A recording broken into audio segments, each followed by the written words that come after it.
Okay, boys, we are live. You guys are ready for round two? Yep. Oh, well, Charles, how was your day, man? You just got on. So, how was your day? It actually wasn't bad. I went and visited a previous customer for something that they were having an issue with, and try to get that solved for them. So that was cool. And just woke up to my son this morning. With the sickness, the dreaded sickness that everybody's getting right now. So dealing with that, but hopefully it doesn't affect the whole rest of the household, and everything stays cool. But it might be a whirlwind coming, so we'll see. I hate to tell you, but I have 3 kids now. Normally, when your kids have it, the parents get it last. Yeah, and it lasts way longer for us, right? Because we're Yeah, old, yeah. hmm They get better in Oh, 2 days. Yeah, absolutely. Yeah. Yes.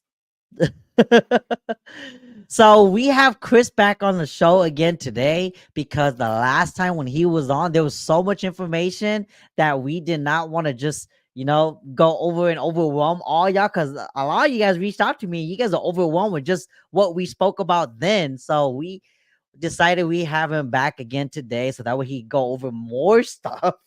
But very important stuff though. Like these things are things that you guys need to know because you guys probably don't even realize that you guys are probably being charged for it or like missing out on it, and it's gonna affect your daily life.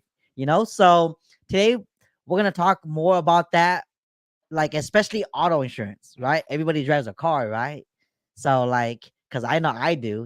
And the other day I reached out to Chris because I was trying to get something insured, and I reached out to my company and they're like, oh, we can't write you a policy. I'm like, what? I've been with you guys for so many years, you guys can't write me a policy? Sorry. And I went to somebody else and they're like, nope. And I went to Chris and Chris gave me a recommendation. So yeah, it is really, really happening. It's getting kind of scary. But that's why we wanted Chris to come back and talk more about it so that we could be more informed, like even me. But before we talk about all of that, I just want to do a quick market update to show you guys the numbers since you guys all love seeing that. And then we'll go over the rates and then we'll have Chris have the floor. Sounds good, fellas? Cool. Let me share my screen. There it goes. All right, let's look. Look at the pretty chart. Man, see the inventory is just going down. Okay, inventory is down from last week, 5%. New listings are also down 16%. Sold homes are down 30% from last week. Pending homes are up 31%. All right, this is from last week. Now, last month, inventory is down 12%. New listings are down 37%. Oh my gosh, yeah. Sold homes are down 20%. Oh no, never mind. New listings are up 37%. My bad. They're up. And sold homes are down 20%. Pending homes are up 10%. But again, inventory, y'all, that's the most important. Because if there's no new homes, the buyers that's been looking for months, they've seen everything that's come on the market. So the moment a new home comes on the market that's fit their criteria, everybody's jumping on it. And I'm telling you guys, showing homes right now to my clients, sometimes there's lines. If that home just came on the market, there's lines, especially if it's a home that's under $300,000. Um, there's lines, okay, and those homes are going quick. The other day I showed a home, and it was a fixer, and it was priced at 295. And I was telling my client that home's gonna go quick, even if it's a fixer, it's gonna go quick. And they're like, no, the market's not gonna be like that. And it went pending in 2 days. And then I reached back out to her and said, hey, that home's not available anymore. And then she was like, oh my gosh, is it still crazy like how it used to be? I'm like, it's not that crazy anymore. It's just this price is still crazy. Just this price range. Anything over 400K and up, it feels a little bit more leveled and normal, but 300K and under, you're gonna have a lot of eyeballs on that. So pay attention, you guys. Okay. All right. Now, same time last year. Oh man, last year we had way more inventory, y'all. This year we have 21% less. New listings a little bit more, just a little bit though, like barely a 1%. Sold homes are down too compared to last year, 2.4%. Pending homes are up 23%. Now remember, just a refresher, pending homes, appraisals don't really care about pending homes, okay? Because anything can happen between when you get in contract to when it closes. Like inspections get negotiated, credit gets negotiated, price gets negotiated. So the price that it goes in contract with may not be the price that it's going to be sold at. So that's why appraisers don't care much about pending homes. So even though this is higher than last year, don't really mean much. It's more this, and inventory. Okay. I'm not gonna go over current year to date because again, we're only in January, so it's not much to compare it to. That's why this is identical to this. Okay. All right. Average price per square foot. It is down from last week, 5% on average. Last month, it is also down by 0.6. Now, last year, again, going back to what I was saying earlier on that scenario about that home going quick. Last year feels like it was crazy. This year feels slower because there's not a lot of inventory. There's not that many buyers anymore. But look, average price per square foot is higher than last year by 4.6%. Okay? Something to think about, y'all. Now, days on the market. From last week, it did go up by like 9 days on average. So 42 days now. Okay. Still pretty quick. Okay. Remember that. Still pretty quick. Now, from last month comparison, 37 days on average versus 31 from last month. Okay. So technically, seller's market still. All you investors out there that's hoping it becomes a buyer's market, not anytime soon. This needs to go up a lot higher than 37 days on average. Okay. And this year compared to last year, 50 days on average around the same time last year. So homes are still going quick, a lot quicker than last year, despite everything that's going on. And this year is election year, y'all. So this year is supposed to be the hectic year. Now, average active price is up from last week, 731K. So 1%. Average sold price, though, is down from last week, 5%. Now, it is higher than last month by 4% on the active side. Sold is down by 0.2. Not that big of a change. So it's pretty leveled. Now look at this. Again, going back to what I was saying earlier. Comparing this year to last year, active price is up 11% compared to last year. Sold price is up 2.2% on average compared to last year because of supply and demand. Not a lot of buyers, yes, compared to last year, but also not a lot of inventory compared to last year. A lot less. So supply and demand, this is what's going to happen. That's why it feels like it's so competitive. Even though it feels slow, it's just because there's not that much inventory. Now, let me change this so we can see the month's worth of inventory. So I can better show you guys. So that way you guys will say it's the data. It's not me saying it. Okay. So look, 1.6 months worth of inventory. Seller's market still. Remember, you guys hear me say it all the time. This needs to go up to 3.0 or more for the market to start to notice a shift, a huge shift. And look, compare last year, inventory, 1.6 months worth this year. Last year, same time, 2 months worth. Still, it was below 3 months, so that's why it was quick. But here's a culprit right here. 1.6 months worth of inventory is going to go by quick because even though there's not a lot of buyers, there's also not a lot of inventory. Okay. And that is the market update, y'all. Let me go over some mortgage rates with all of y'all. Let me do that. Oop, that went crazy. Look at that. Okay, as of right now, As of right now, 30-year fixed for conventional is 6.9%, almost 7%. 15 years is 6.29. Jumbo loan is 7.25. Now, I had one of you guys ask me, what is a jumbo loan? Jumbo loan is anything exceeding the amount that you would buy. So, for example, right, conforming loan. Let's just Google it. Jumbo loan limit, California. Okay. So FHA current is right here. 726. 766. Oh. So if you exceed $766,000, anything past that is considered a jumbo loan. Okay, so that's what this rate right here is for. So hopefully that makes sense. So any of you guys that are looking at homes under that, don't need to worry about it, because you guys are either getting the 6.2 for FHA or 6.9 for conventional. All right. And look, see, FHA 6.2%. Pretty low compared to what we've seen in a couple of months ago. It was like 7%, prospecting 8, around there.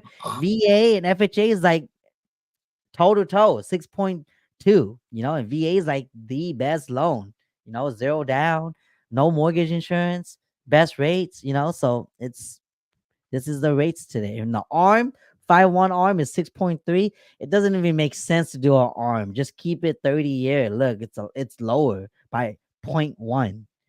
Doesn't even make sense. But then that's it. That's the interest rate, y'all. Any questions, Chris, Charles? So that was based So that on a number- 200. Oh, sorry. Go ahead, Chris. All good. So the 2023 number was lower for jumbo than 2024 when you said it. So it went up like $30,000. So Yeah. we got a little bit more room in our conventional then. Yep, we do. It did go up. Cool. What was you saying, Charles? That it was based off of what? So the loan amounts, the numbers, the actual mortgage payment was based on that 250,000, and then the for the regular for the conventional loan, that's with 10% down. No, so if I go back to this right here, this is just a mortgage calculator, but I'm not clicking it. So this is just by default. This is are you talking about this right here, the payments? Yeah, I feel like that's based on that $250,000. Oh yeah, okay, yeah. I'm sorry. Yeah, that's So what I the was talking about, yeah. 1,600 is based off of that. If you click on this is really, this is really what it's I talking see. about. Yeah, right there's here. a down payment right there, 20%. Yeah, okay. Mhm. So they're Yeah. gonna go based off of 20%. But of course, first-time home buyers don't do 20%. They do 3%, 1%, 5%, 10%. So that's why I always like to say, don't go based off of something you guys see here. Talk to your lender that you're planning on working with, because they could put your whole scenario and customize it to you. Not me, not Charles, not Chris, you. Okay, we might qualify for something different that fits our need. It might not match yours, So don't go based off of somebody else's scenario. Go based off of yours. Chad Debbie says, I hear there's another program. You're probably referring to the Dream for All. It's not actually out yet, but it is coming, and it's going to be similar to last time. You probably saw my post. I shared about that Dream for All program where it's a share equity. Go watch that video. If you don't know how it works, watch it again, because it can be pretty overwhelming. A lot of the terminologies that they use, I try to break it down as simple as I can. So go watch it. It'll explain how the whole program works. And then from there, you can decide if you even want to use it or not. Okay, because people hear about it and they're like, oh, great, 20% free money. Sign me up. Wait, I gotta give up my equity? Nope. So go know everything about it first before you decide to move forward or not. Because I would hate for you to get excited for nothing, Yeah, we talked about that the other day, and yeah, that's a pretty stringent program the way that it's set up this year, anyway. Yeah, it's kind of like, again, election year, right? So I feel like these programs are coming out to still try to pull people to buy so that the economy could keep flowing, because obviously interest rates are higher than what people are used to in the last year or so, right? Because they all got teased with that high twos and low threes. So now everything's back to normal where it's at six, sevens, and they're like, oh my God, this is too high. Actually, it's normal. Because prices are still so high. So yeah, that's why they're coming out with all these programs to still try to incentivize buyers to buying a home. Did I read it correctly that they changed the program to be a lottery system now? It's not first one in, whoever uses it. It's somehow they determine who's going to get it. So when I spoke to Lisa, man, this is why I wanted her to come and talk about this, because I knew we were going to talk about it. So not really. It's first come, first serve. They have more funding now than the last time. They have way more funding now. So it shouldn't run out in a week no more. It should only run out in 2 weeks. I'm just joking, but it is going to go quick, because think about it. That's California as a whole that this program is open to, not just Sacramento, And it's funny because the last time this program came out and I spoke to a person about it, they're like, money ran out already in Sacramento? No, California. People that are buying everywhere, Bay Area, here, so it's California, not Sacramento. Okay, it's called Dream for All California program. All right, thanks for the comment, Debbie. She's laughing. All right, Chris, take it, man. Let's talk about insurance. Yeah, what are we talking about today? Auto? Where do you want to start? Auto and that newsletter that you just sent out. Again, if you guys want to sign up for Chris's newsletter, let me just put it on here and just go sign up. So that way he sends out these news blasts about updates in the insurance industry pretty often. So that way you guys could be up to date if you guys don't want to keep bugging him, yeah, just go to that website, teamcia.net, and then you guys can sign up for his newsletters. It's pretty cool to read. Again, you guys are already paying for insurance. You guys might as well get educated about it, So yeah, we can talk about that and maybe that newsletter that you just sent out. Charles said he has some questions. Yeah, let's go there. Before you get into that, so you can hear me? I can hear Charles. Can you hear me? Yeah, I can hear you. It's probably me. Charles can hear me, right? Yeah. Yeah. Why don't you ask the question while Chia figures out what's wrong with his audio? Okay, so I was, this news source is not the best because the stuff that my mom watches is crazy. But I noticed I can't hear nothing now. I noticed that there was, at least they were talking about it, that there was some legislation that they were going to be trying to put through that will probably be done towards the end of this year, which is so long from now, basically, when you think about it. But that they were going to be, trying to make some adjustments to the way that homeowners insurance and all that is set up, and that basically they'll put more of what we were talking about a couple of weeks ago, were more specifically for the people that have problems, the problem areas. They'll put more of that towards, like people like have high fire areas and things like that, instead of just making it so that it's so expensive for these insurance companies to be here in California. They'll be able to raise the rates for the people that have those higher risk areas, instead of just capping it and preventing that from happening. I mean, they basically said it was super vague and they were just getting into it. But was there anything that you heard about that? Yeah, there actually is. So if anything happens by the end of the year, that's fast. For the government, that's fast. For legislators, that's fast.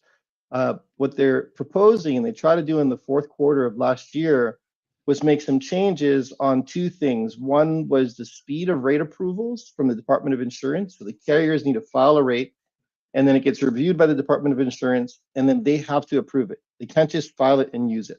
So that's one piece. And then the other was changing, actually there were three pieces. Well, the other was changing how the rate modeling works, or catastrophic, or any type of modeling for how they determine the rates happens. So that was on the board and it was pushed to 2024. And yeah, there's some movement in the legislature around that. Now, that's great and all, but that doesn't mean that they can force, at least to what the Department of Insurance is saying, is they cannot force insurers to come back into the market. They can make it more that they want to play, but it's not like they can say, hey, start writing and make them write. So who knows what that looks like. From the conversations I've been having this week, it looks like we're probably not going to see any real improvement. And this is a guess, pure speculative, but from the people I talk to, we're not going to see anything really improve until maybe early 2025. Yeah. And I mean, obviously, they need to make it enticing for these companies to come back to do business here, because if they're not going to make a profit, then why would they be here, right? So, I mean, it totally makes sense. But yeah, like you said, I mean, I feel like at some point well, like you said before, I mean, it's kind of in their best interest to let to do the state-run program, but I mean, at some point there's going to need to be something. I think that might have to get pushed a little bit faster, because it makes it really difficult for you're talking about now. Obviously, you're going to get into the auto insurance, but if it makes it difficult to get homeowners insurance, and what other options do we have for auto insurance? I mean, do we have some kind of there's no state-run program for auto insurance, right? Progressive. Yeah, I know the banks. The banks will have some kind of insurance that they'll place. Again, very expensive, but I mean, what options are there? I mean, there's a lot of people. It's not like people buy cars with cash. Mostly, most people have loans and leases and things. So sure, that's a little rough. So the difference, definitely to your point, the difference is that homeowners, there is no government requirement that you carry homeowner insurance. That's something required by the lender. So if you don't have a loan on your home, you're not required to have homeowner insurance. Cars is completely opposite. Whether you have a loan or not, the state requires that you have insurance on your vehicle. So absolutely a conundrum in what you're asking, and I don't know of a good solution, but my newsletter actually touches on both of those topics, and I know you haven't seen it, but it's definitely right along the alley of what you're asking. So let me start with the auto insurance part, and then you were talking about carriers getting back into the market, and I've got some bad news that some carriers have left the market. So I've got another one that has left recently. Are you going to share some screens? I'm working on that right now. Sorry, gotta get this to cooperate here. Sometime I like to show, so that way people don't assume it's just us making it up. Oh yeah. So I think you got to approve it. There we go. All right. So let me blow this up a little bit. This is the newsletter just went out maybe an hour ago. It says California auto insurance can't be that bad, right?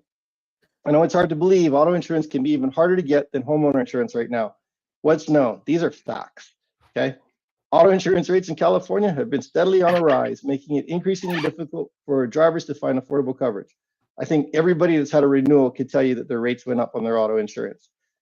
Here's the one that really gets a lot of people. If you're shopping and you find a better rate, carriers are implementing waiting periods, meaning, hey, you quote now, but you're going to have to wait 14 days before we actually cover you, because they're using that as a method to slow new policies. Some people just don't want to do it. Other people are doing it, and it slows people, from those people that are jumping immediately because they're getting non-renewed. So what do you do in the middle, right? Let's say you're getting non-renewed on February 1st, but you can't get a policy to February 9th. Then you have a lapse in coverage. And then the carriers go, well, you had a lapse in coverage, so now we're not going to insure you. They're just creating methods and barriers to slow the writing of policies. So that's one that really does take a lot of people by surprise. Some of the carriers are requesting photos of the vehicle before they even approve the quote or before they approve writing the policy. There's some hoops that are being put in play just to slow down the amount of business that's being written. Here's some shockers for you. They're doing that intentionally just to slow down business? Correct. What? What? That doesn't yeah. make any sense from a profitable standpoint. They don't want to write any business. That's the crux of everything is they don't want it. They don't want to write right now.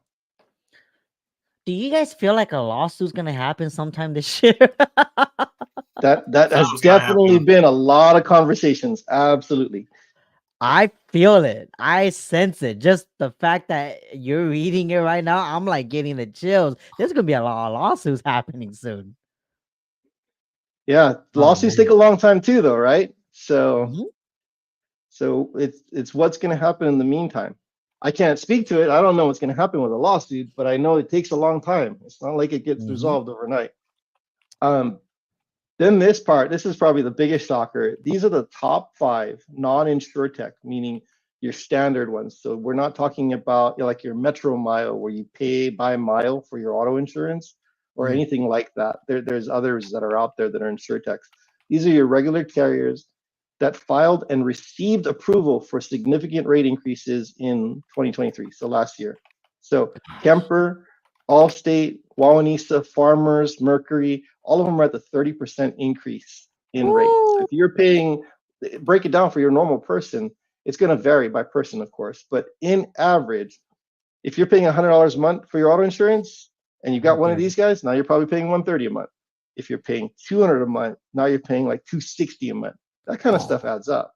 So, and then think if you have multiple cars, because most households have probably 2 cars, 2 or more cars, right? So it's a pretty good chunk. Oh my And then I'm going gosh. to click on this right here, and I'm just going to go through it really, really quick. But I want to show it because the San Francisco Standard, I'd not heard of them before. Someone shared the article with me, but this is probably one of the best articles I have seen on this topic in quite a while. So let me see if I can get this to come up to this screen here. Did it not change? No, you're gonna. Window. Hold on. Yeah, I'll share it again. Gosh, I feel like after getting updated just on that bullet point, I'm like, man, what else could go wrong? That's how I So felt here. last week. So this was written 2 days ago, okay? And it says, I'm just going to paraphrase a bunch of this, but I thought it must be a mistake. There was no way my insurance on the 2015 Corolla was to jump 30%. Seems familiar to what my newsletter is, right? Totally different sources, but this one person had the rate go up 30%. No accidents, no speeding tickets. So none of their behavior determined that rate, okay? And then he grabbed his cell phone and decided to, go out and shop. So he went to the California Department of Insurance, their automobile premium comparison tool, generates the companies, and then Amica has them at $994 for 6 months, right? And then they were advertising $405 for 6 months. So anything you see, no matter who puts it, where you see it, whatever, they always tease you with these really, really low rates. Those aren't the rates you're going to get when you run through the machine, right? So that's a perfect case scenario. But then he called others and they went to different places and on hold. And then they asked different questions of different carriers, went to another insurance service. They no longer write. And it says right here, this is a great piece that kind of alludes to what I wrote in the newsletter. Auto insurance insurers in California are legally required to sell insurance to anyone who qualifies as a good driver, though there have been widespread reports of companies shirking that rule. So putting up hoops, like I was telling you. Okay. So then this one says they could possibly write the auto if they bundled the home with it. And that seems to be a standard requirement for a lot of carriers. So one more strikeout, right? So the story continues. Then State Farm was raising their rates 21% in February, but they're also, having some issues with writing auto as well. But I think they're writing some auto. I think they have a waiting period, like I was mentioning. I don't know. State Farm is a captive. I don't write it. I can't speak to it. So I don't want to stick my foot in my mouth waiting there. period. Yep. And then it says California insurance companies are playing catch up on auto insurance rates that have been artificially suppressed, right? I told you they got to get approved by the Department of Insurance or else they can't use those rates. And then again, inflation, although coming down slightly for your everyday user, insurance is a lagging indicator. So I think we talked about it last time. If you hit a Tesla with all those sensors and everything, little fender bender, you're looking at over $3,000 for repair, right? Yep. So it's no longer cheap. Nothing's cheap. This is a good spot right here, right? In 2022, some of California's largest auto insurance companies paid more for claims and operating expenses than they took in premiums. That's the whole reason they're looking for rate increase, right, for autos. And here's the words right here, like Charles was saying. Why do business if you're losing money, right? Like imagine you were a realtor. This was brought up to me by one of my fellow agents. If you were a realtor and you lost $1,000 on 70% of every transaction you did, how long would you be a realtor? Not that long, of course. It's not profitable because that Yep. doesn't even include your other expenses to Correct. maintain that license. Yep. So try to get a quote, went to a local broker, couldn't find anything, called the general, couldn't find anything, and then got a voicemail and got hung up on. So at the end of all of this auto shopping, at the end of everything else, all of it was he got something maybe with Geico. So the Gecko, he says, finally a quote, maybe. Geico was the first company, mind you, he'd already reached out to multiple, and he fills out their questionnaire. And then here's a 15-day underwriting review before they can confirm the plan. So like I was talking about waiting periods, this is what they call an underwriting review by this carrier. But that's a good example of what I put in the newsletter. So this was, 2 days ago? And here's where he is in the article. He's waiting to hear back from Geico. Otherwise, he's going to stick with Amica with his 30% increase. So if a person goes to the dealer, they're excited to buy a new model car that just came out. They can't even drive it off the lot then, especially if they don't have Without insurance on it. So that's a little bit different, right? So if you have auto insurance right now, all you got to do is provide them, the dealership, with a copy of your current auto insurance. They'll let you drive it off the lot. But that doesn't change when you call later and say, hey, I got to add a vehicle. And then you get sticker shock on what that price is going to be. So does that answer what you're asking right there? Yeah, that's. I don't know about you, but like what I like to do, especially when you're sitting in the dealership for the entire day going through your bond process, right? I like to get on my app, and then I'll put in, I don't even bother with, the whole thing. I know that you can do all that, but I like to actually check it before I leave, so I'll do a quote in there and find out what the vehicle is going to cost. And not to mention, if I know what vehicle I'm going to get, I'll typically look at it ahead of time, and I'll even put it in there and save it as a quote. And so, that's a little, crazy. So you're telling me though, but how do we know that they're going to insure it?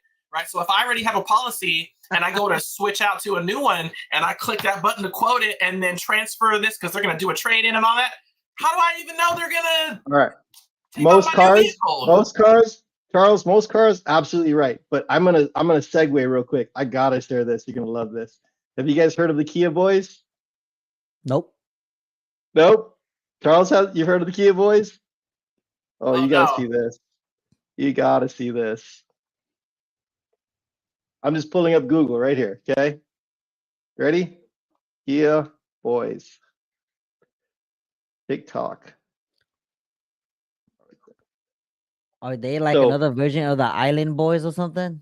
Oh no. This is directly related to auto insurance.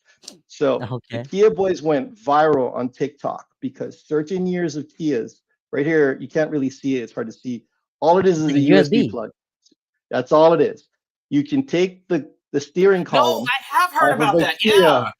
You can rip off the plastic, stick a USB in. It's not about the electronics. It's about the size and the shape, and turn the ignition and steal the car. I have seen that. I have seen that. Yes. Huge lawsuit.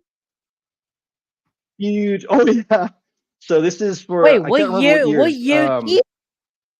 What happened was Kia built these cars. Right there. Kia built these cars without an immobilizer. Here's a good picture. Let me see if I can blow this up a little bit. Oh yeah, so those are those key fobs. All it is a USB. Not even. You just rip it off and you turn it. That's where the key goes in. These are not key fobs. and you could steal it. Oh, Hyundais and Kias. wow. So that was a big problem. And this one says the Kia boys can easily steal models manufactured from 2011 to 2021. So what happened was Kia did not put an immobilizer into their vehicles for those model years, Are you and they could just from to steal them. 2021? No immobilizer. Yeah. Seriously? That's crazy. Yeah. So a lot of insurers, a lot of carriers will still not cover these vehicles because the theft is so high and so Oh. prevalent. How did they get away with And doing the that? information is so easy to get that it's just crazy. Yeah. Wow, So that's crazy. Don't they I'm get sure don't there's they better get articles. like This is quality the first article I control? just Googled and I clicked it. I have no control. I don't know Not any of those answers, see but see this now is now we facts need right a here. What I'm telling Kia assembler on the show to explain this. you. No, I absolutely have heard about that. But I Yeah, mean, that was that just is the first normal. Like, article I Googled. yeah, immobilizers have been on vehicles for well over 10 years. Well over 10 Yeah. years. You know, when you just have the regular key, you Oh, know, yeah. back in the day, you just have the regular key, you could use a screwdriver, whatever, right? But nowadays, like it costs so much more to get a key made because that chip that's in there. So you're telling me that these Kia vehicles and Hyundai vehicles haven't had that? That's crazy to me. That's absolutely crazy. I'm not telling you. I'm just showing you what I Googled. I'm not an expert at all Yeah, on yeah, that. yeah. But Okay. just think about it. So if you're at a dealership and you're buying a used Kia, let's say a 2020, which is only what 3 or 4 years old, you got to make sure you can get insurance on it first, right? Whew. My I have a Kia and it's a 2022. You're good. So, You're Chris, good. I have a question for you, Chris. So this is the situation, right? So why is it? Because we talked about this last time. You know, it makes sense for the insurers to leave because of homeowners, and renters policies and things like that. Because you've had all these fires and all these things that have cost the insurance company lots and lots of money. So I mean, it's not like are they also because some of the vehicles caught on fire? Also, I mean, like, what is the reason? I mean, it's not like we had a huge jump in car accidents and thefts in California. Yes. Like, why are we okay? So why are we dealing with this with car insurance now? I'll tell you, every day I get on the road post-COVID, people drive like it's a racetrack. It's absolutely crazy. It's So worse than bad. it's ever been. So, Wow. but you add driving behavior, which is definitely something you can look up. You add inflation costs, right? Like I was talking about hitting the bumper of a Tesla, you're like at $3,000 versus $300. That's as an true. example. That's true. And then you take into theft and everything else that's happening. Like I think we talked about the glass too, right? Just glass. Before it was what, $300 for a windshield? Now it's like $1,300. Like my wife's Prius, $1,300 to do it because you got to pay for the glass, then you got to pay for the calibration because there's all these sensors with like lane yeah. departure and blind spots and things like that are associated with that windshield. So costs, right? That, to your question, that's costs. And then second is just like you saw in the article, the Department of Insurance has been artificially keeping rates low. They haven't been approving rates filed by the insurers. The insurers aren't making money. Why would they stay in business? And that's true because I mean I don't know the last time I've gotten a real big rate increase. You know what I mean? Like it's coming.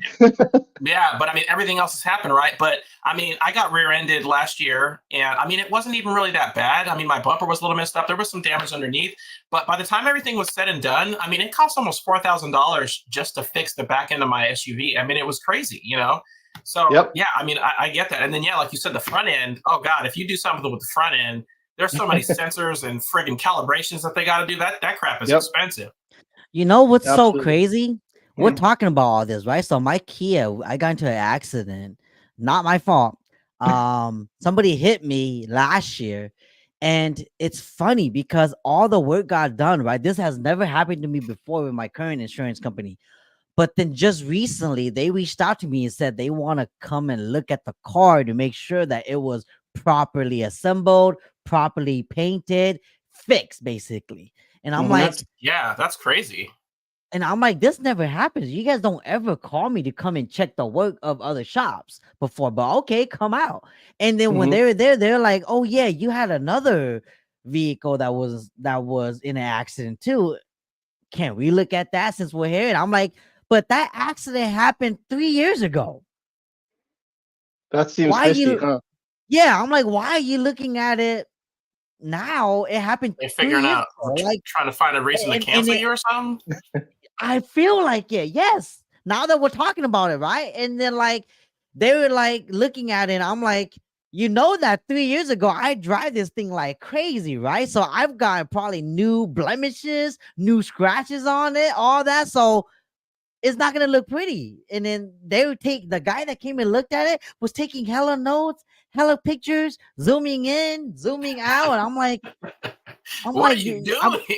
yeah, and then I was like, I don't even remember what my claim was for because it was 3 years ago. What was it? He looked it up. He was like, well, it looked like a tire exploded in front of you on the freeway and it scratched your car. I'm like, oh, I remember now. Yeah. I got all that fixed already. You ain't gonna see it, but there are a lot of new scratches from rocks and dings because it's been 3 years. I drive every day, you know. So that was really, really odd that I got that. Have you ever heard of that before, Chris? Never. But yeah, that makes me feel like they're looking for a reason to cancel you. But Yeah, I'm only guessing. I don't know on that. Yeah, that is because strange. That is really I've strange. had this I've never insurance heard for of it. what? I've had this insurance for over 7 years. I've never experienced anything. I've done multiple fixes with multiple cars before already with claims, and again, not my fault. And like, and like again, like I've never had them call to come and check the work, They especially typically 3 years trust the body. later. Yeah, they typically trust the body shop that they're going to do a good job, and then Well, they send no, their own pictures too. so my insurance, you know, like they give you two choices, right? I don't know about now, but they gave me two choices. They were like, did you want to just get a check and you can take it to a shop and then that'll be it? If you need more funding, just have the shop call us, then we send them a check to finish it off. Or you just take it to one of our approved certified lists and then we can have it all done through that. You won't have to do a thing, right? So I chose to collect a check once, and then the last time I chose to just take it to a certified shop. And so they checked for both. So I thought that was just really odd. Yeah. Yeah, that is I don't very know. strange. That is very strange. Ah, man. Let me ask you this, Chris. Since we're on the topic of Mhm. accidents, is it true that if you get in an accident, whether big or small, it's always good to have a attorney involved? Ooh, that rhymed. I'm not in claim, so I can't speak to that. I don't Oh, think okay. so. If I've gotten into a few accidents. The last one I had was 7 years ago, and no, 6 years ago now. And someone rear-ended my truck in their Mustang going up Watt, and they got all the damage. They hit my Yeah. they hit my tow hitch. They Oh, got all the damage, but there was no need for an attorney. Just nobody was really hurt, so we just pulled over, exchanged information. I would say always get information. If you can't get information, take a picture of the damage, take a picture of the other vehicle's license plate, and submit that with a report. But always get the information, I think, is important. If somebody's hurt, definitely call for help. But otherwise, I don't think so. I mean, that sounds like someone was really litigious in California and they were just trying to make something happen. But most Mm. of these accidents, fender benders and stuff, they don't result in lawsuits. The reason why I ask, because like I don't know about y'all, but lately I've been seeing a lot of signs everywhere. Whenever I'm driving, it's like car accident claim. Give me a call. Like you see all these Yep, attorneys. I know and exactly stuff who you're everywhere. talking about too. She advertised I'm not. all over NorCal and Yeah. SoCal. I was in Westminster, hey, and her signs are all over Westminster. We're not gonna mention I, any names, but then I No, think no, no, they're everybody not. knows But who. I know what you're talking about. I was gonna say, are there a bunch of the same number in the phone number? I mean,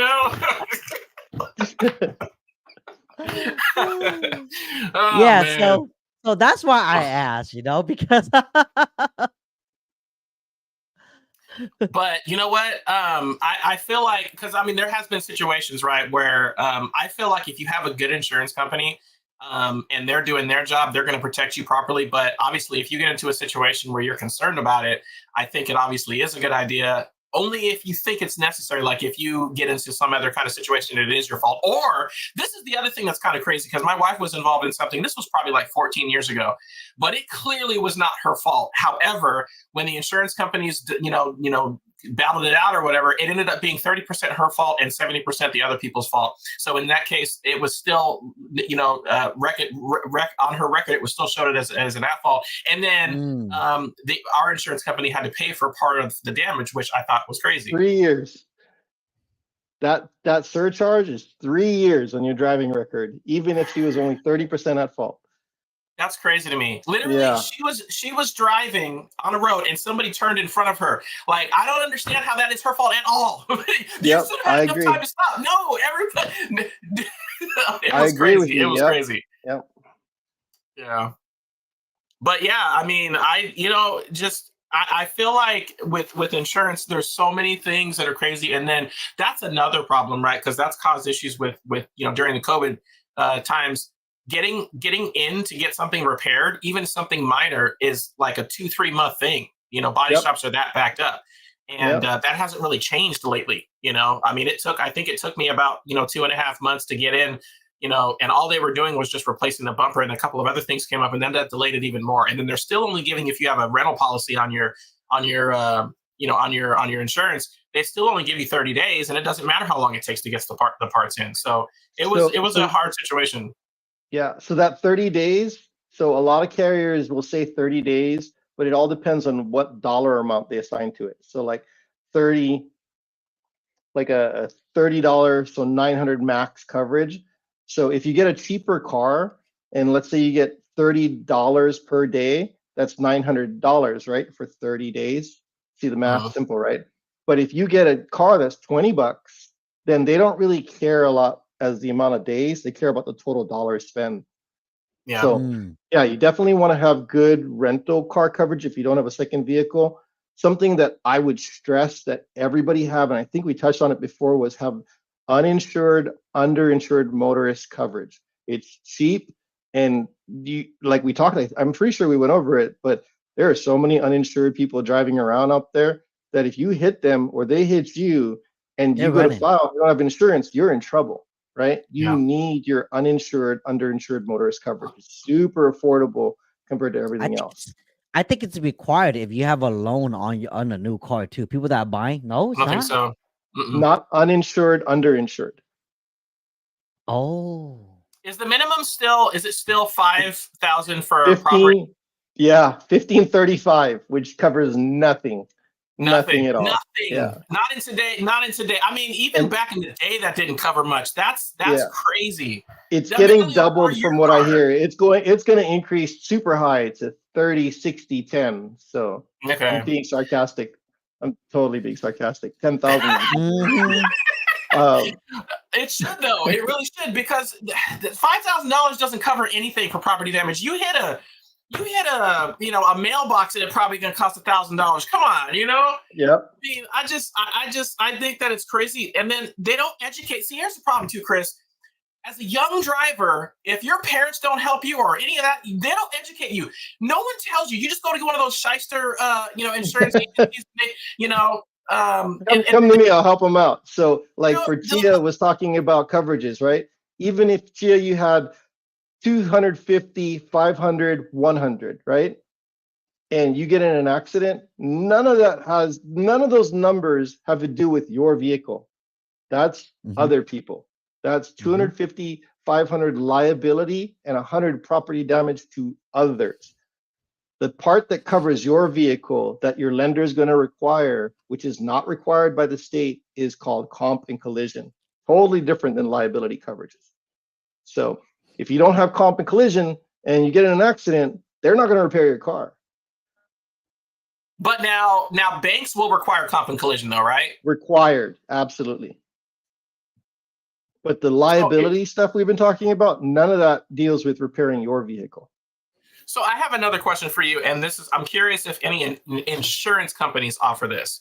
So when you go to buy a car, a lot of times when you're at your dealership, they will offer you and I've heard it referred to as different things, but GAP, which would be guaranteed auto protection or guaranteed auto replacement or whatever. But the idea is if your car is not worth whatever the insurance company, your loan is costing you more than what your vehicle. Correct. Yeah. Then people don't understand that either. These are all things that you learn once you become an adult, and the first thing happens to you, right? So let me say that in a different way than for you. So here's what happens: you buy a car for, let's make it up, $20,000, cheap car. And the second you drive it off the lot, you lose about 30% of your value. So now it's worth what, $14,000? 5 minutes later, you get in an accident. right? You have a loan for $20,000 because you didn't put a down payment. Maybe you paid off the taxes and the license and all that stuff, but now you're $6,000 underwater on that loan versus the value of the car. Now I'm over exaggerating a little bit of this and I'm simplifying it. Gap insurance, whether it be through your car, through the dealership you bought it, or which I would highly suggest you get it through your insurance company because it's a lot cheaper, is going to cover that Really? difference. Yeah, it's going to I cover didn't that know difference. that. Okay. Gap insurance, by far, in my opinion, from what I've seen, is so much more affordable to your auto insurance policy than it is from the dealer. Well, and then they always go to try to throw it in, when you're going through finance and everything, they want to try to add it in. But it's very important. People have to understand that's actually a very, unless you got a bunch of money laying around that you want to have to waste. And then not only that, even if you do, you are now taking that money and paying it on something that you wouldn't necessarily have to for a small amount, right? Totally agree.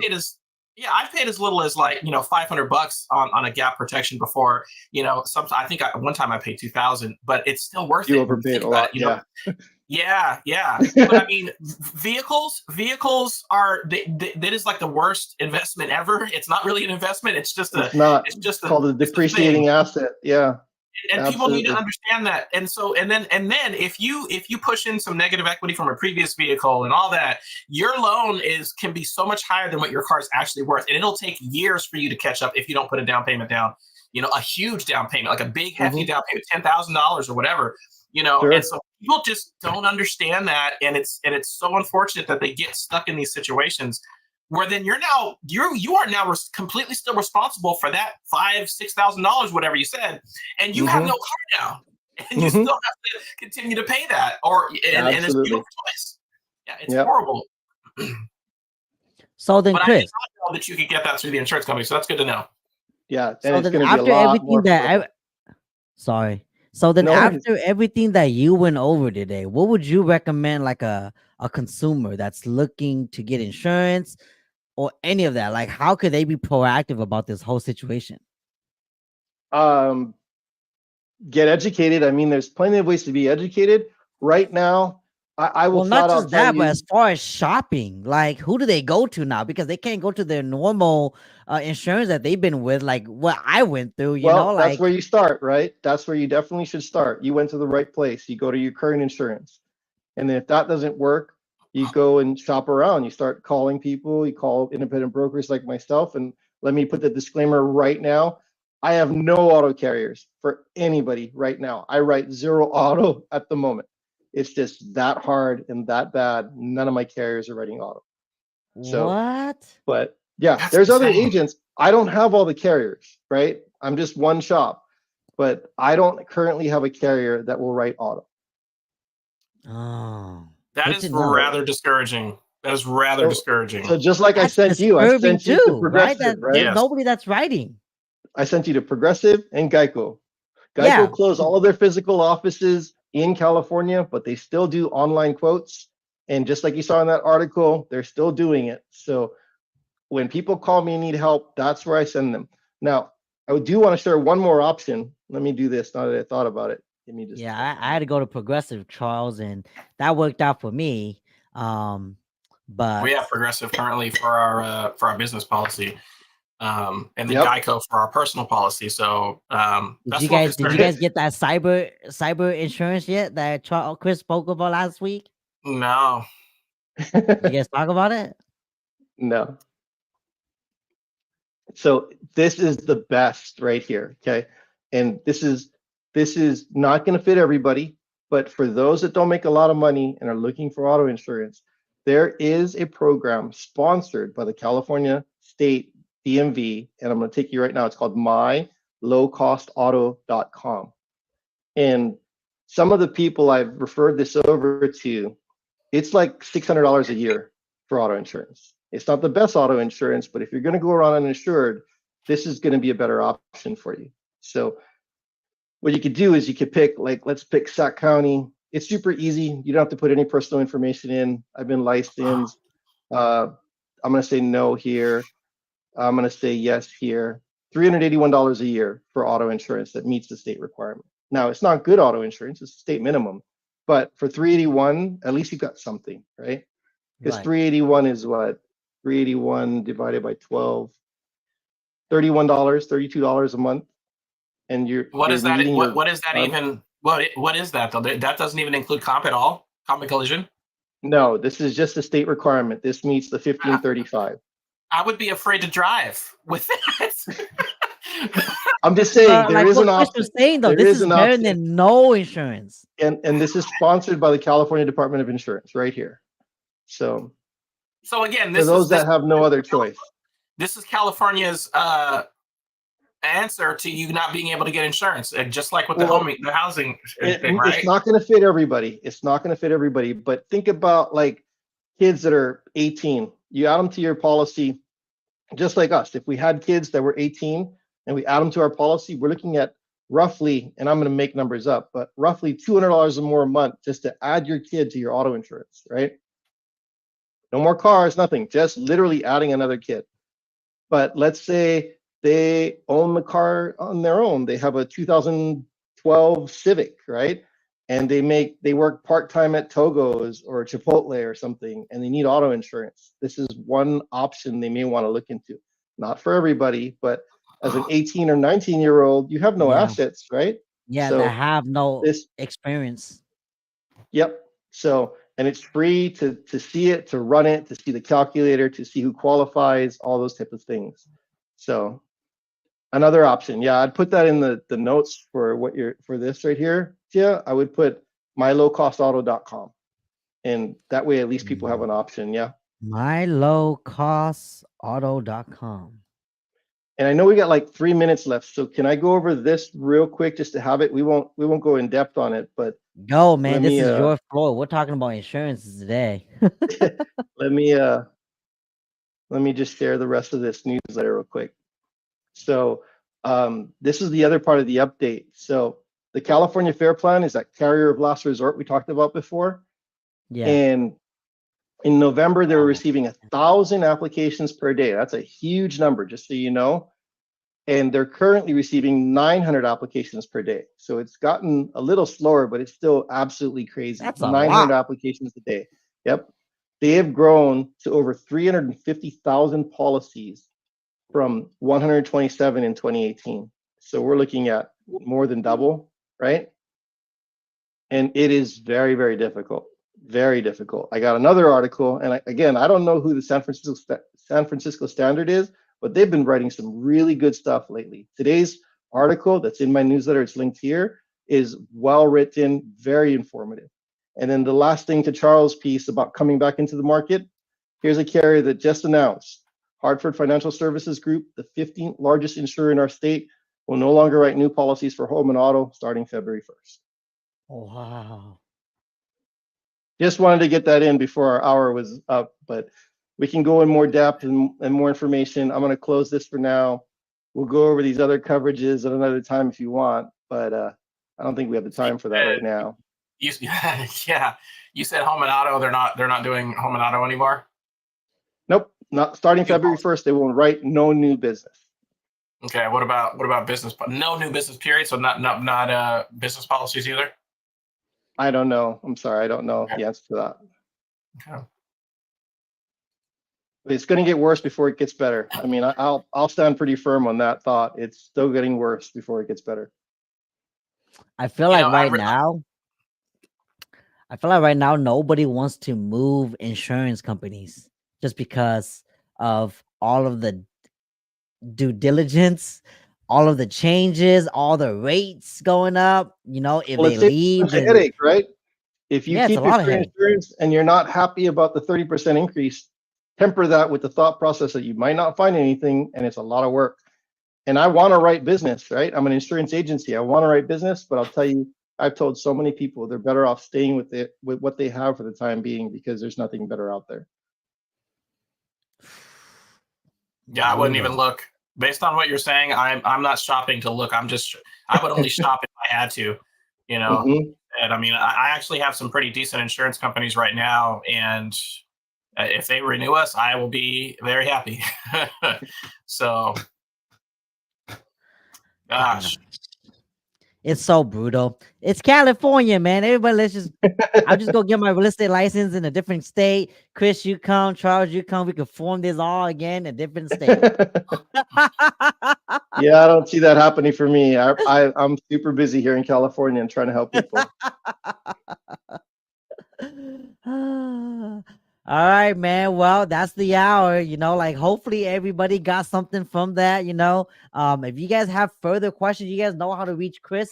Go sign up for his newsletter. All his information is on there as well. Again, it's teamcia.net. Just go sign up for. He releases all of these newsletters that we just went over. Like it's pretty informative.